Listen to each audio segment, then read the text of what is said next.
그럼 요즘 얼마나 힘드십니까? 솔직히 염려가 없다고 말하면 거짓말일 것입니다. 걷잡을 수 없이 폭증하는 코로나와 오미크론의 환자들, 300명, 400명 때도 걱정을 했는데 10만 명씩 나오니 얼마나 염려스럽습니까? 한번 생각해 보십시다. 코로나나 오미크론 전염병에 고생하는 분들이 누적 이제 1000만 명을 가까이 가고 있습니다. 우리나라 인구가 5천만인데 아직 5분의 1은 안 됐지만 점점 많아지고 있죠. 그렇게 고생하는 분들이 있는가 하면 그 가운데도 이렇게 멀쩡하게 안 걸리는 사람들, 안 걸리는 분들, 또 예기치 않게 커다란 대형 사고가 생겨나서 목숨을 잃는 분들이 있는가 하면 그 가운데 기적적으로 살아나는 분들도 있습니다. 전쟁터에서 그 수많은 총알이 오가는 상황 속에서도 총 맞아 죽는 사람들이 있고 또 멀쩡하게 살아나는 사람이 있어요. 자, 이 모든 일들이 죽을 사람과 살아나는 사람이 이미 정해졌다. 여러분 어떻게 생각하십니까? 모든 것이 다 예정되어 있다 라고 한다면 우리 기독교에서 말하는 예정론이라는 것, 그 쉽게 이해할 수 있는 게 아닙니다. 참 어려운 얘기를 지금 제가 하려고 합니다. 아무튼 쉽게 하려고 얘기는 하지만 어렵더라도 잘 들어주십시오. 예를 들면 너무 예정론적으로 사는 사람들은 오늘 아침 내가 식사를 밥을 먹을 건지 빵을 먹을 것인지, 아침에 나올 때 이 옷을 입을 것인지 저 옷을 입을 것인지, 예? 그런 것까지 다 하나님께서 예정하셨다, 그렇게 생각하시면 안 된다는 거예요. 그리고 내가 어떤 직업을 가지고 어떤 사람을 만나서 결혼하고 그래서 서강교회 다니게 되었다, 이것이 다 예정이다 라는 생각은 기독교가 말하는 예정이 아닙니다. 우리는 이렇게 말할 수는 있을 것입니다. 당신과 결혼한 것은 하나님의 은혜지, 내가 이런 직장이나 직업을 선택한 것 하나님의 은혜였어, 서강교회에서 신앙생활하게 된 것 하나님의 은혜입니다, 이렇게 표현할 수는 있지만 모든 것이 다 하나님의 예정이었다라고 말하는 것은 옳지 않다, 그 말입니다. 예정이라는 단어가 본래 미리 목적지를 정한다라는 뜻입니다. 그래서 성경에서 말하는 목적지는 둘 중에 하나입니다. 천국을 향해 가든지 아니면 지옥을 향해 가든지 둘 중에 하나예요. 그리고 한 가지 중요한 사실은 하나님께서 정해놓으신 목적지를 우리가 변경할 수 없다는 겁니다. 내가 천국 가고 싶다고 천국 가고 천국 가기 싫어서 지옥 간다고 지옥 가는 게 아니라는 거죠. 그래서 예정론이란 최종 목적지인 천국과 지옥을 우리가 태어나기 전에 이미 하나님께서 정해놓으셨다 하는 겁니다. 에베소서 1장 4절로 5절 화면 보세요. 곧 창세전이 뭐예요?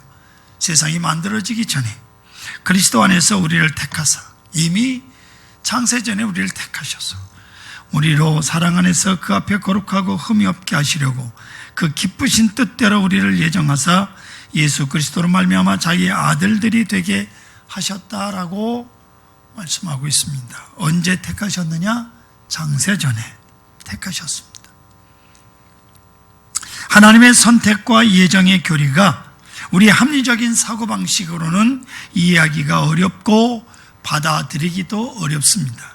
어떤 사람에게는 기분 나쁘게 들릴 수도 있습니다. 그러나 이 모든 것 하나님의 주권에 속한 것임을 여러분 인정하십시오. 하나님은 창조주 하나님이시고 이 세상을 다스리시는 주인이 되시고 우리는 그분의 피조물이라고 하는 것, 창조주와 피조물. 구약성경 욥기에 보면 욥이요 무진장한 고난을 당합니다. 무지무지한 고난을 당해요. 그 고난 속에서 욥은 하나님 앞에 끊임없이 묻습니다. 그 질문이 뭐냐? 하나님, 내가 왜 이런 고통을 당하는 이유가 뭡니까?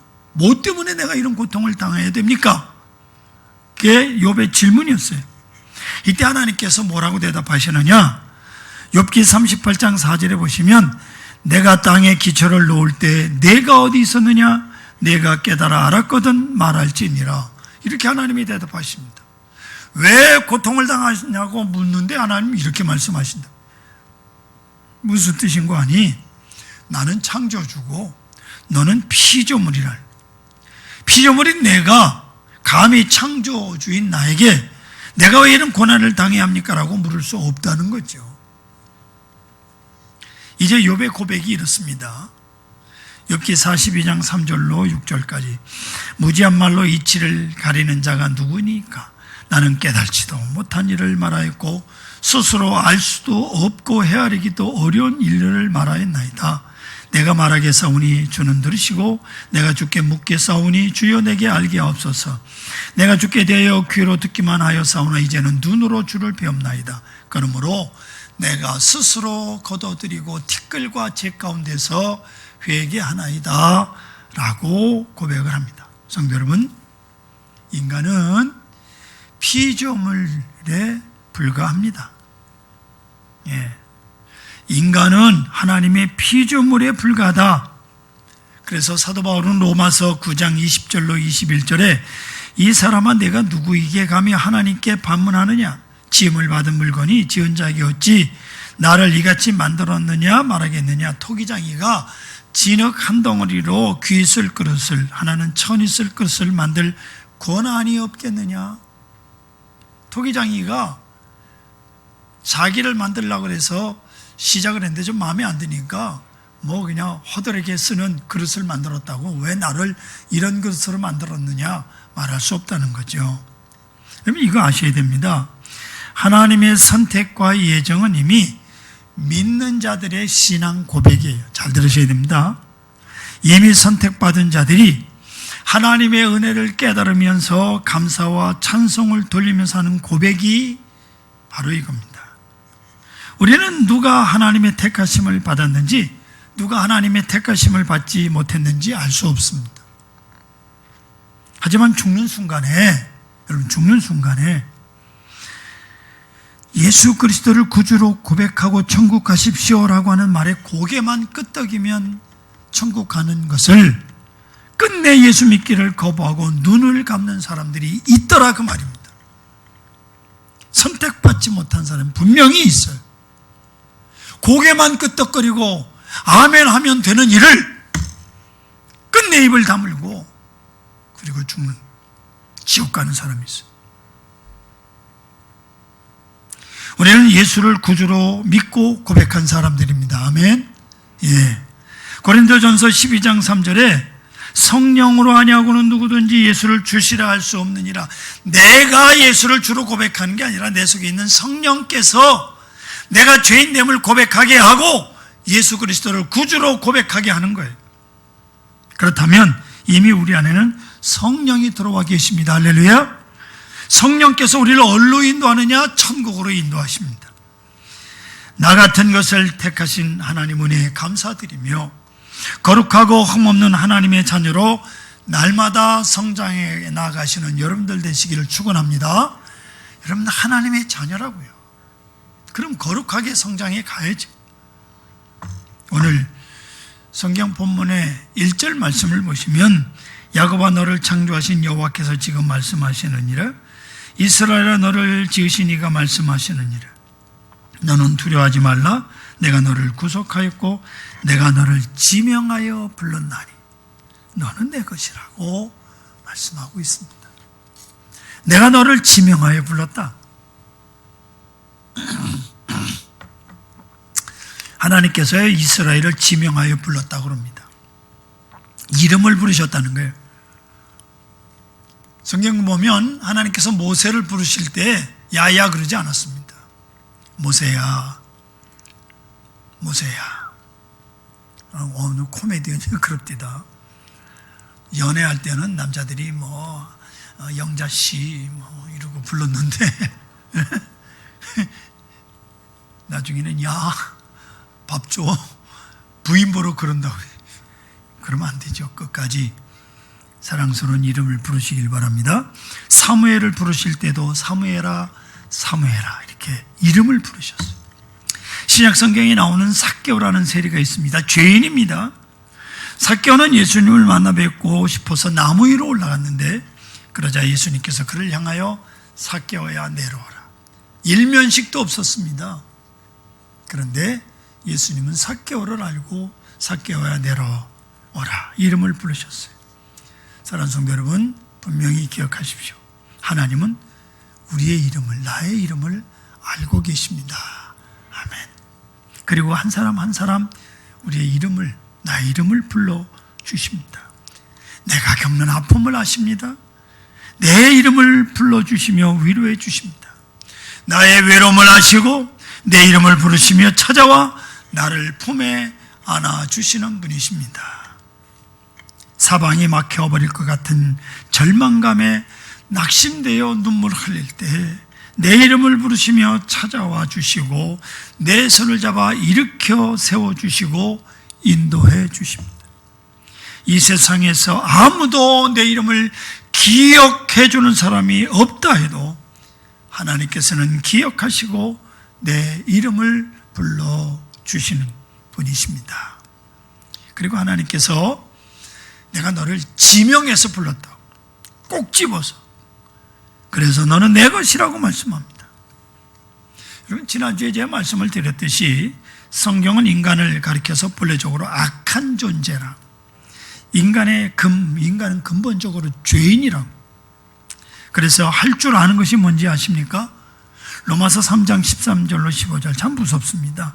그들의 목구멍은 열린 무덤이며 그 혀로는 속임을 일삼으며 그 입술에는 독사의 독이 있고 그 입에는 저주와 악독이 가득하고 그 발은 피 흘리는데 빠른지라. 이게 인간의 현실이에요. 이게 우리의 모습이에요. 여러분, 우리 여가 얼마나 무서운지 아시잖아요. 말로 속이고 저주하고 죽이고 끝내 무덤 속으로 밀어 넣는 일들이 우리 주위에서 얼마나 일어나는지 모릅니다. 요즘 우리 주변 보십시오. 무슨 일만 생겼다면 하이에나처럼 달려들어서 물어 뜯어가지고 피를 봐야 만족하는 세상이에요. 왜 연예인들 가지고 이러고 저러고 해가지고 그들 자살하게 만들어요? 그렇게 할 일들이 없어요? 이거 참 무서워요. 예? 모든 것들이 사탄의 하수인이 돼서 행동하며 살아가는 모습들이에요. 이것이 인간의 모습이라 그 말이에요. 그런데 하나님께서는 우리에게 말씀하십니다. 내가 너를 구속하였고 내가 너를 구속하였고. 참으로 놀랍습니다. 여러분, 여기서 구속이라는 단어가 히브리어 단어로 갈이라고 씁니다. 뭐 이렇게 히브리자로. 근데 그 뜻이 뭐냐면 다시 찾는다 그런 말이에요. 그러니까 사탄에게서 우리를 다시 찾아서 하나님의 것으로 삼으신다. 이게 구속이에요. 뭐 수갑 채는 게 구속이 아니고 새롭게 하나님의 자녀로 불러내시는 겁니다.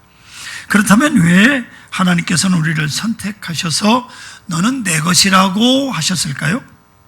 우리는 과일 하나 살 때도요, 싱싱하고 빛깔 좋은 것을 고르지 않습니까? 어느 학교를 선택할 것인지, 어느 직장을 선택할 것인지 실로 오랜 시간 고민하며 그리고 선택하고 결정합니다. 사람을 선택하는 것이 얼마나 어렵습니까? 혹시 어른들 기억하십니까? 우리나라의 속담에 딸을 시집 보내려면 5번을 봐야 되고 며느리를 맞아들일 때는 10번을 봐야 된다. 여러분, 며느리 얻을 때 10번을 봐도 그 속을 모릅니다. 예수 믿는 며느리 얻으시면 돼요. 그런데 하나님께서는 이 세상의 수많은 사람들 중에서 나를 선택했다. 그리고 예수님을 십자가에 못 박아 피를 흘리게 하심으로 그 피값으로 나를 사탄에게서 다시 찾아서 너는 내 것이라고 불러주신 거예요. 그냥 부른 게 아니고 예수님을 십자가에 못 박아 죽이고 그리고 나를 불렀어요. 하나님께서 나 무엇을 보고 고르셨을까요? 내가 무슨 장점이 있어서 나를 고르셨느냐 그 말이 아무것도 없죠. 뭔 장점이 있습니까? 구약성경 신명기는 하나님께서 이스라엘을 택하신 이유를 분명히 말씀합니다. 성경 보세요. 신명기 7장 7절로 8절. 여호와께서 너를 기뻐하시고 너를 택하심은 너희가 다른 민족보다 수요가 많기 때문이 아니니라. 수요가 많아서가 아니라 너희는 오히려 모든 민족 중에서 가장 적으니라. 여호와께서 다만 너희를 어떻게 해요? 사랑하심으로, 할렐루야, 다만 너희를 사랑하심으로 말미암아, 또는 너희의 조상들에게 하신 맹세를 지키려 하심으로 말미암아 자기의 권능의 손으로 너희를 인도하여 내시되 너희를 그중 종되었던 집에서 애국왕 바로의 손에서 속량하셨나니 라고 말입니다. 이스라엘 백성들이 다른 민족보다 뛰어난 것이 있어서 선택한 것이 아닙니다. 단지 너희를 먼저 사랑하심으로 말미암아 선택하셨다고 말씀합니다. 사는 성도 여러분, 하나님께서 저와 여러분 우리를 선택하신 것도 마찬가지입니다. 우리가 무슨 잘난 것이 있어서가 아닙니다. 우리가 다른 사람들 똑같이 죄 가운데 살던 사람들입니다. 아니 어쩌면 다른 사람들보다 더 적극적으로 죄를 짓던 사람들입니다. 하지만 하나님께서 이런 우리를 사랑하신 거예요. 할렐루야. 이런 우리를 사랑하신 것밖에 없어요. 사도 바울을 여러분 보시면 어떻습니까? 그는 사도 바울이 되기 전에 예수 믿는 사람들을 핍박했던 사람, 그것도 아주 적극적으로 핍박했던 사람. 어느 날 사도 바울 되기 전에 사울이 다메섹에 예수 믿는 사람들이 많이 있다는 소식을 듣고 이를 체포하러 잡으러 가고 있었습니다. 그런데 호련히 밝은 빛이 비추더니 하늘에서 음성이 들려와서 사울아 사울아 내가 어찌하여 나를 박해하느냐. 그렇게 예수 믿는 사람들 잡으러 가다가 사울이 하나님을 만났어요. 예수님을 만났다고요. 그리고 그는 이렇게 고백합니다. 로마서 5장 8절에 우리가 아직 죄인 되었을 때 그리스도께서 우리를 위하여 죽으심으로 하나님께서 우리에 대한 자기의 사랑을 확증하셨느니라. 할렐루야. 우리가 아직 죄인 되었을 때 하나님을 알지 못하고 하나님이 어디 있느냐고 건방을 떨 때, 하나님 믿는 사람들을 어리석은 사람이라고 손가락질하고 핍박할 때, 예수를 믿으니 내 주먹을 믿으라고 소리칠 때, 그때부터 하나님께서는 우리를, 나를 사랑하셨다. 할렐루야. 예? 하나님께서 우리를 택하신 이유가 오직 하나예요. 우리를 사랑하셨기 때문에, 나를 사랑하셨기 때문에. 그렇다면 이렇게 하나님께서 사랑하셔서 택하시고 부르시고 하나님의 소유로 삼은 사람들에게 어떤 일이 일어났습니까? 여러분에게 어떤 일이 일어났어요? 이삭의 아내 리브가가요, 쌍둥이를 임신했습니다. 저희 집 리브가는 쌍둥이를 낳지 못했습니다. 딸만 하나 낳았어요. 그런데 여러분 로마서 9장 13절에 뭐라고 말씀한지 아십니까? 기록된 바 내가 야곱은 사랑하고 에서는 미워하였다 하심과 같으니라. 아니 이미 뱃속에서 하나님이 이름을 다 줬어요. 리브가 뱃속에 있는 쌍둥이를. 아직 태어나지도 않았습니다. 선한 일을 한 것도 없고 악한 일을 한 것도 없습니다. 그런데 하나님께서 먼저 태어난 형을 에서라고, 그리고 나중에 태어난 동생을 야곱을, 그런데 형 에서가 아니라 야곱을 택했다는 거예요. 그러면 야곱이, 하나님이 택함 받은 야곱이 어떤 인생을 살았습니까? 야곱은 태어날 때 쌍둥이 형 에서의 발뒤꿈치를 붙잡고 나와 동생이 됐습니다. 인생의 첫 번째 경쟁에서 진 거죠. 먼저 나와야 장자가 되는데. 그러나 야곱은 그것으로 포기하지 않고 호시탐탐 역전승의 기회를 노리고 있었습니다. 하루는 야곱이 팥죽을 쓰고 있는데 에서가 사냥을 하고 돌아와서 팥죽 한 그릇을 달라고 시장에서. 그러자 야곱이 형의 장자 명분을 오늘 내게 팔라. 그럼 내가 팥죽을 한 그릇이 아니라 두 그릇도 주고 뭐 그러겠다. 그렇게 제안을 했어요. 이렇게 해서 야곱은 결국 형의 장자의 명분을 뺐습니다.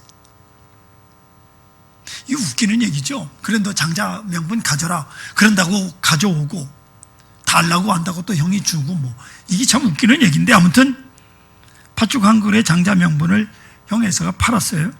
이렇게 해서 야곱이 결국 장자의 명분을 빼앗았는데, 여러분 이때 야곱의 나이가 몇 살인지 아십니까? 자그마치 77세였습니다. 놀라지도 않네. 야곱이 태어날 때 에서의 발뒤꿈치를 붙잡고 나와서 장자의 권리를 놓쳤다는 사실을 77년 동안 한시도 잃어버린 적이 없어요. 그리고 77년 만에 드디어 형을 꺾고 승리를 거두었어요. 참으로 무서운 사람이에요, 야곱이요. 누구든지 그와 맞붙으면 이길 사람이 없습니다. 야곱이라는 사람은 한번 싸움에서 지면 반드시 반격을 하는 사람이고요, 자신이 이기기 전에 절대로 물러서지 않는 사람. 야곱 평생을 이런 자신의 성격대로 살았어요. 자기가 갖고 싶은 것이라면 수단과 방법을 가리지 않고 반드시 손에 넣고야 마는 사람이 야곱. 사랑하는 여자 아내를 얻기 위해서 14년 동안 무보스로 종노릇한 사람이에요. 그리고 결국 외삼촌 라반의 재산도 거의 다 자기 것으로 만들잖아요. 고향을 떠난 지 20년. 그 20년 동안 야곱은 단 한 번도 하나님을 찾지 않았어요. 야곱의 인생엔 하나님이 계시지 않았어요.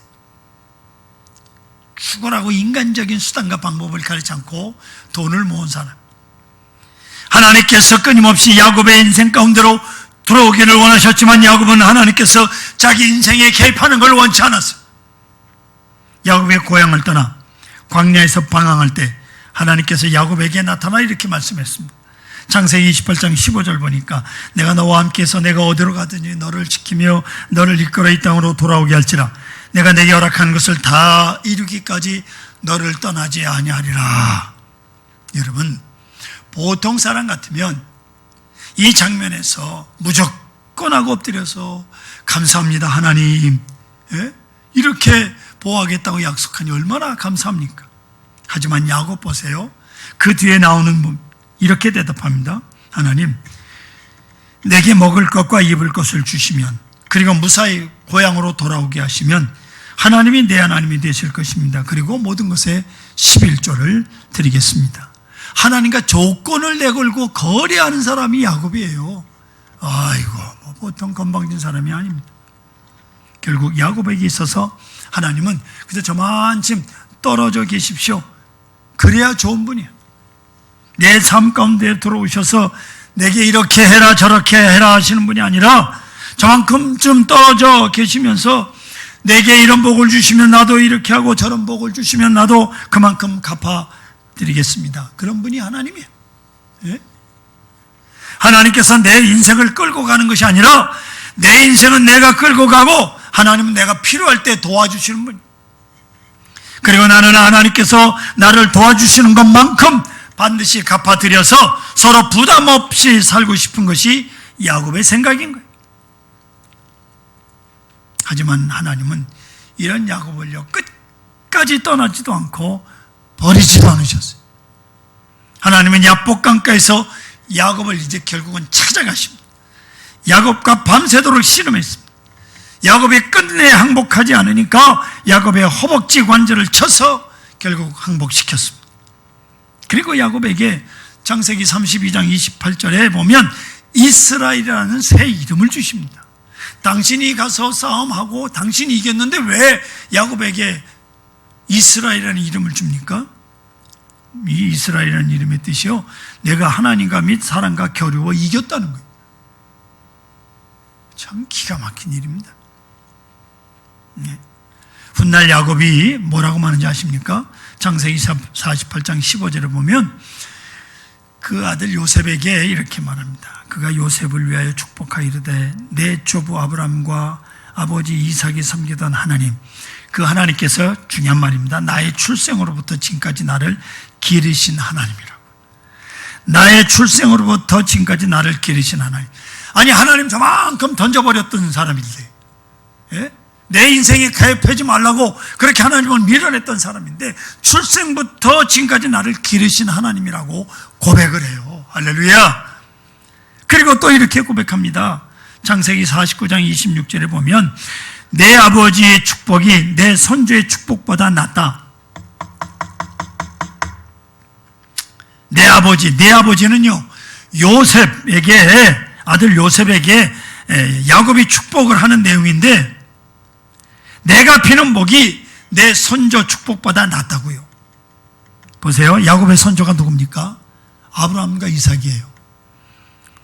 그런데 여러분, 아브라함과 이삭과는 비교가 되지 않는 야곱, 자기 욕심대로 살아온 야곱이 자기가 비는 축복이 아브라함과 이삭이 비는 축복보다 낫다. 얼마나 건방진 얘기입니까? 교만한 얘기. 이게 무슨 얘기인 거 아니?